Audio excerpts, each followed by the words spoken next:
आपने जिनके बड़े जोशीले शब्दों को युवाओं के सुना है, भाई देवेंद्र गुर्जर जी, सम्मानित सभी राष्ट्रीय लोकदल के पदाधिकारीगण, सम्मानित हमारे पत्रकार बंधु, सम्मानित मेरे बुजुर्गों, साथियों, दोस्तों, मातृशक्ति, सबसे पहले तो मैं आप सबका धन्यवाद देना चाहता हूं, आप सबका आभार व्यक्त करना चाहता हूं।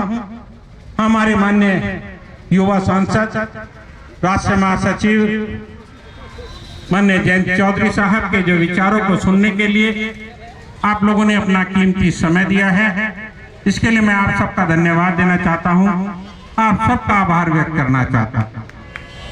भाइयों, मैं जानता हूं कि आप लोग माननीय जयंत चौधरी साहब को सुनने के लिए यहाँ उपस्थित हैं।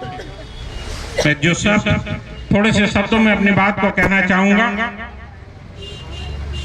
वर्ष 2007 में जो उससे पहले सरकार थी, उसके बारे में आप सब लोग जानते थे, हम भी उस समय उनके साथ थे। कुछ ना कुछ कारण रहे होंगे कि जो चौधरी साहब ने उस समय साथ छोड़ा और जो उस समय चुनाव था उसको अकेले राष्ट्रीय लोकदल के बलबूते पर लड़ा। आप सब लोग उस सरकार से त्रस्त थे, किसान परेशान था, मजदूर परेशान था।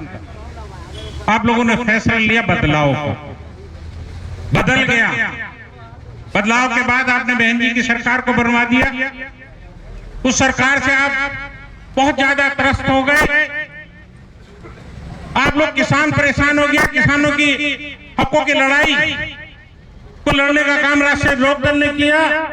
किसानों का शोषण करने का काम उस मौजूदा सरकार ने किया, चाहे वो गन्ने की लड़ाई हो, उसके रेट की लड़ाई हो, चाहे पुरानी सरकार के समय का जो गन्ने का बाकी भुगतान था, उस लड़ाई को माननीय हमारे राष्ट्रीय नेता चौधरी अजीत सिंह साहब ने और माननीय जयंत चौधरी साहब ने उस लड़ाई को उस समय जो 2007 के बाद आपने सरकार दी, उससे लड़ने का मजबूती से काम किया और वो आपका हक दिलाने का काम हमारे माननीय नेता चौधरी अजीत सिंह साहब और माननीय जयंत चौधरी साहब ने।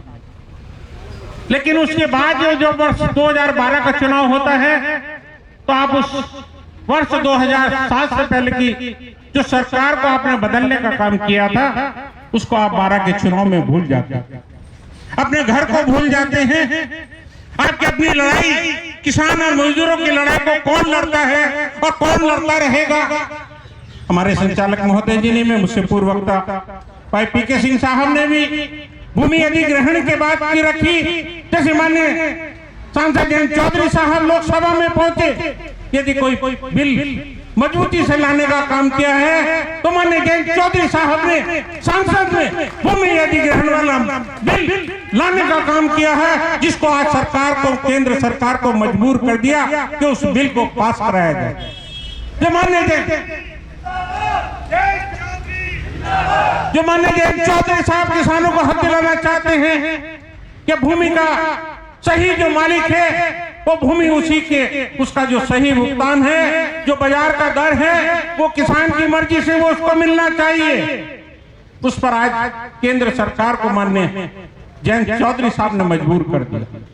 लेकिन हम चुनाव के समय में भूल जाते हैं, हम ये भूल जाते हैं कि किसान वर्ग को जितने भी लोग हैं, हिंदू, मुस्लिम, सिख, ईसाई, उच्च जाति के लोग, अति पिछड़ी जाति के लोग, दलित समाज के लोग भी आज 40% किसान हैं।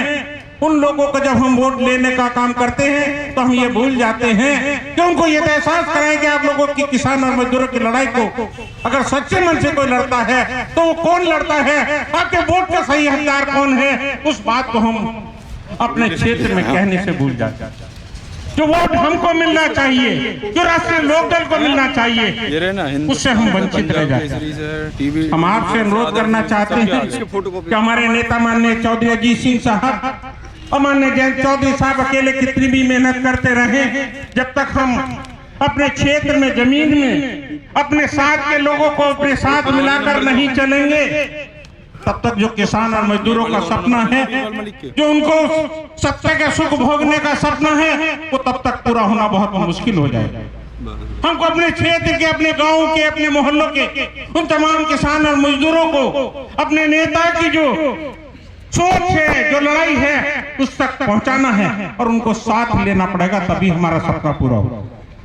तो भाइयों, ये मैं आप लोगों से अनुरोध करना चाहता हूं कि हम एक गलती करते हैं, फिर दूसरी गलती करते हैं और पिछली गलती पर ध्यान नहीं देते और अपने घर को हम भूल जाते हैं। हम अपनी लड़ाई को सिर्फ ये देखते हैं कि हमारे नेता ही लड़ेंगे, लेकिन जो जमीन की लड़ाई हमारे लड़ने की है, जो जमीन में हमको अपने साथी, अपने जो कमजोर वर्ग हैं, जो किसान वर्ग है, जिसे हमको साथ लेकर चलने की जरूरत है, उसको हम अपने कर्तव्य को भूल जाते हैं, जिससे हम जो परिणाम हमको मिलने चाहिए वो परिणाम हमको नहीं मिल पाते। तो मेरा अनुरोध है कि यदि आप चाहते हैं कि किसान और मजदूरों की सरकार बने, इस देश की बागडोर किसान और मजदूरों के हाथों में हो, तो जो हमारे राष्ट्रीय नेता माने चौधरी अजीत सिंह साहब आपके बीच में बैठे हैं, पूर्व प्रधानमंत्री जी के पोते माननीय जयंत चौधरी साहब जिस लड़ाई को लड़ रहे हैं, उसको जमीन पर, अपने गांव में, अपने मोहल्ले में, अपने शहर में हमको उन सब वर्गों को अपने साथ लेकर चलने का काम हम लोगों को करना पड़ेगा। ये मेरा आपसे अनुरोध। केवल मात्र हमको अपने वोट से काम चलने वाला नहीं है, हमको औरों को अपने साथ लेकर चलना पड़ेगा, तभी हमको वो ताकत मिल सकती है जिस ताकत का हम ख्वाब देखते हैं, जिस ताकत के बारे में हम सोचते हैं। तो भाइयों, मैं आप सबसे ये अनुरोध, बाकी आप हमारे नेता के विचारों को सुनना चाहते हैं, वो आपके बीच में अपनी इस समय की किस प्रकार से संघर्ष कर रहे हैं, संघर्ष करते रहेंगे। और इस जो मौजूदा सरकार आई है, आप देख लीजिएगा, यहाँ तमाम हमारे बुजुर्ग, हमारे साथी, नौजवान साथी, पत्रकार बंधु बैठे हैं, तमाम वो 100-500 बच्चे, लड़के इकट्ठे करके माननीय मुख्यमंत्री जी ने और जो सरकार के मुखिया, उन्होंने फोटो खिंचवा लिए कि हम कन्याओं को विद्याधन भी दे रहे हैं, हम लैपटॉप भी बांट रहे हैं। इस पंडाल में जितने लोग बैठे हैं, मैं उन सब से ये पूछना चाहता हूं, क्या किसी अच्छी आपकी बच्ची को भी वो लैपटॉप या कन्या विद्याधन का कोई पैसा किसी को मिला? तो ये देखिएगा, ये सब सरकार के 500-700 आदमी, बच्चे इकट्ठे कर फोटो खिंचवाकर तमाम उत्तर प्रदेश में सरकारी कार्यालय पर लगाकर आपके साथ धोखा दिया।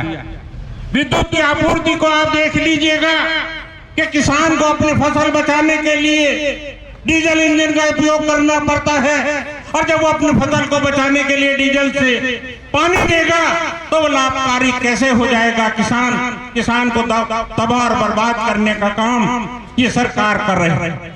शिक्षा के क्षेत्र में आप देख लीजिएगा, प्राइमरी स्कूलों में भारत सरकार से पैसा मिलकर वो ढांचे तो खड़े कर दिए, लेकिन उन पर अध्यापक जो नियुक्त करने का काम प्रदेश सरकार का है, कोई अध्यापक बच्चों की तुलना में उन प्राइमरी स्कूलों पर नहीं मिलेंगे। स्वास्थ्य क्षेत्र में भी आप देख लीजिएगा तो जो अस्पताल भारत सरकार ने मदद से ढांचे खड़े कर दिए, उसमें चिकित्सक नियुक्त करने का काम प्रदेश सरकार का है, उनमें दवाइयां भेजने का काम प्रदेश सरकार का है, उसमें प्रदेश सरकार की आंखें नहीं खुल रही और अपनी सरकार के बारे में अपने आप पूरी प्रशंसा कर उत्तर प्रदेश की जनता को गुमराह करने की प्रदेश सरकार काम कर रही है। ये सोचना है, ये मंथन करना है कि आपकी सच्ची लड़ाई कौन लड़ रहा है और कौन लड़ता रहेगा। मैं इन्हीं शब्दों के साथ आप सबका धन्यवाद देते हुए आपके बीच से विदाई लेता हूं। जय हिंद, जय भारत, जय राष्ट्रीय लोक दल। धन्यवाद।